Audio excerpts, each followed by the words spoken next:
김씨 일가의 숨겨진 진실. 김일성 종합대학을 졸업하고 만수무강연구소 연구원이었던 김주원 씨의 김씨 일가의 숨겨진 진실.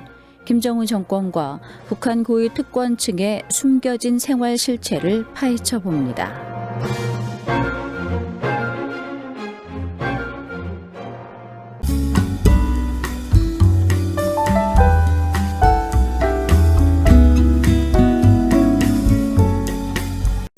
김일성 시대의 파쇼 독재와 부정부패를 비난하는 낙서 사건들이 끊이지 않았습니다.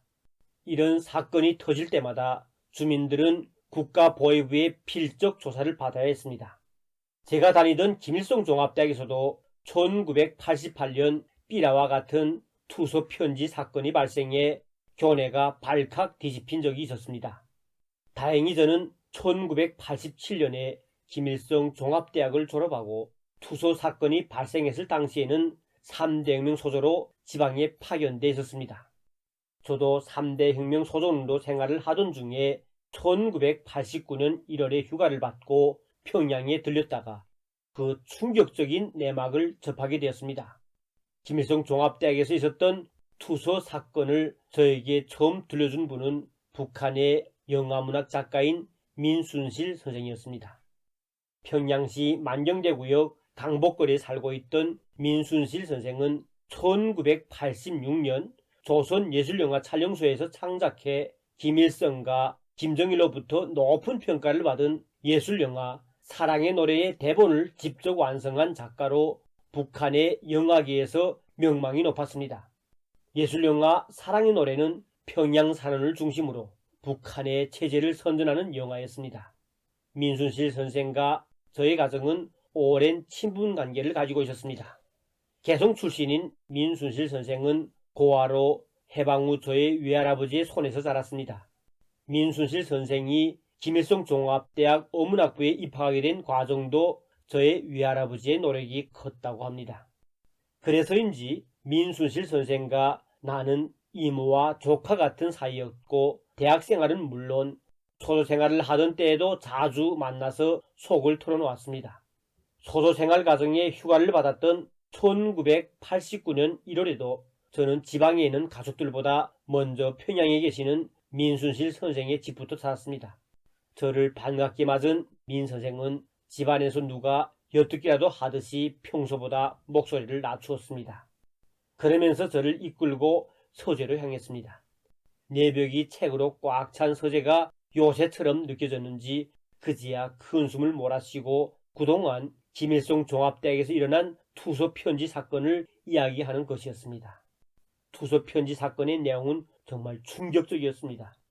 1988년 여름 평양시의 각 구역 체신소들의 익명의 편지들이 다발적으로 신고되었습니다. 보내는 사람의 이름은 밝히지 않은 편지 봉투들엔 받는 사람의 이름으로 친애하는 지도자 김정일 동지께라고 적혀져 있었습니다.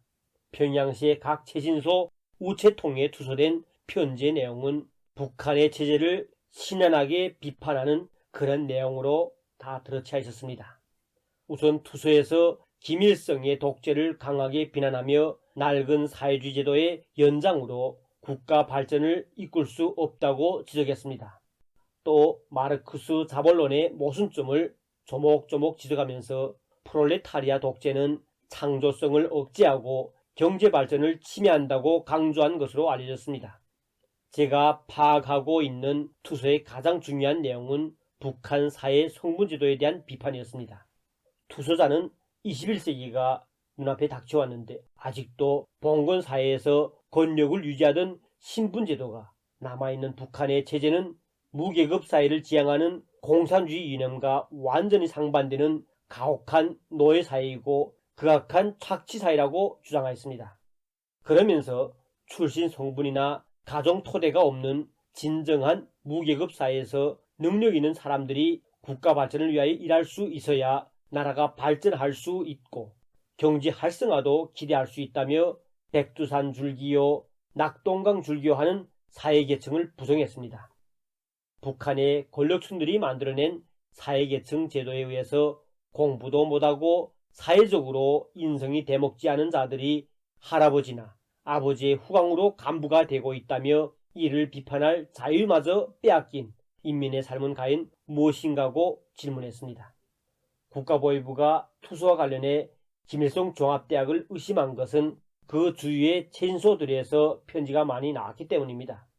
북한에서 일반 주민들에겐 공개되지 않은 비밀들까지 폭로한 것도 김일성 종합대학을 의심하게 한 원인으로 됐습니다. 특히 투서 편지가 북한에서 이미 사라진 지 오랜 등사기로 인쇄됐다는 점이 눈에 띄었습니다. 북한은 1970년대부터 타자기를 도입하기 시작했고 1980년대엔 주요 국가 기관들에서 타자기가 일반화되어 등사기는 더는 찾아볼 수 없었습니다. 투서는 파라핀과 바셀린, 송진을 섞어 만든 등사잉크를 이용해 인쇄했는데 이러한 등사 방법은 글을 쓴 사람의 필적이 고스란히 드러난다는 결함이 있었습니다. 국가보위부는 김일성 종합대학을 상대로 투서에 나타난 필적을 대조하기 시작했습니다. 당시 김일성 종합대학에서는 김정일의 지시로 수재론을 강조하면서 성적이 뛰어난 학생들에게 우수 학생증을 발급해 주었는데 우수 학생증이 있는 학생들은 인민대학 수당이나 종합대학 도서관 소고에 직접 들어가 비공개 도서도 볼 수 있었습니다. 국가보위부는 우선 김일성 종합대학 학생들의 생활총화 노트를 모두 회수해 필적을 조사하는 데 이어 대학 도서관에 드나드는 우수 학생들을 조사했습니다. 그러던 중에 우수 학생 9명이 같은 시각 도서관에 자주 모였다는 사실에 주목했습니다. 이들의 생활총화 노트를 조사한 결과 투서 편지의 필적과 유사한 점도 다수 발견됐습니다. 특히 이들 9명은 김일성 종합대학 5학년과 6학년으로 성적이 뛰어난 데다 졸업을 앞두고 있다는 사정도 모두 비슷했습니다.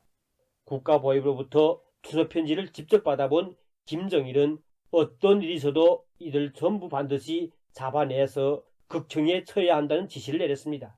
수사망이 좁혀지자 투서 편지를 쓴 우수 학생들은 대학을 빠져나가기 위해 몸부림쳤습니다. 그러나 이미 대학생들 속에 박아놓은 국가보위부의 첩자들이 주목된 학생들을 철저히 감시했고 국가보위부가 대학 주변을 구물처럼 둘러쌌습니다. 독립적으로 대학을 빠져나가려던 학생들이 국가보위부에 잡히는 모습도 포착됐습니다. 사태가 이 지경에 이르자 교내에 남아있던 한 학생은 1호 교사의 구충에서 목을 매서 자살했습니다. 그런 와중에서 도주한 3명을 체포하기 위해서 국가보위부는 국경을 봉쇄하는 동시에 도주한 학생들과 친구들의 집까지 급습했습니다. 도주한 학생들은 대동강구역 외국대사관 촌의 은신에 있다가 잠복을 서던 국가보위 요원들에 의해서 보름 만에 체포됐습니다. 이들은 모두 국가보위부에서 즉결 처형됐음이 김일성 종합대학에서 공부했던 고위급 자녀들을 통해서 전해졌습니다. 투서 편지 사건에 연루된 학생들 중에 작가를 꿈꾸며 민순실 선생과 매우 가까웠던 학생도 있었습니다. 그로 인해서 민순실 선생도 한동안 국가보위부에 끌려가 고초를 겪어야 했으며 불쌍하게 떠나간 학생들을 동정하는 눈물을 보였습니다. 김일성 종합대학 투서편지 사건은 사회주의를 원칙으로 고수하고자 했던 학생들이 북한이 왜곡되고 독재화된 사회주의를 바로잡으려는 의도에서 시도됐습니다. 때문에 사건의 전모를 알고 있는 학생들은 충격을 금치 못했습니다. 원칙주의자들의 조언을 무참히 짓밟아버린 김정일은 결국 북한을 세계의 최빈국으로 만들어버렸습니다. 그 시절의 김정일처럼 아직도 공포정치로 권력을 유지하려 하는 김정은이 앞으로 북한의 인민들에게 어떤 가혹한 운명을 강요하고 나올지 정말 안타까운 마음이 듭니다. 지금까지 탈북민 김주원이었습니다.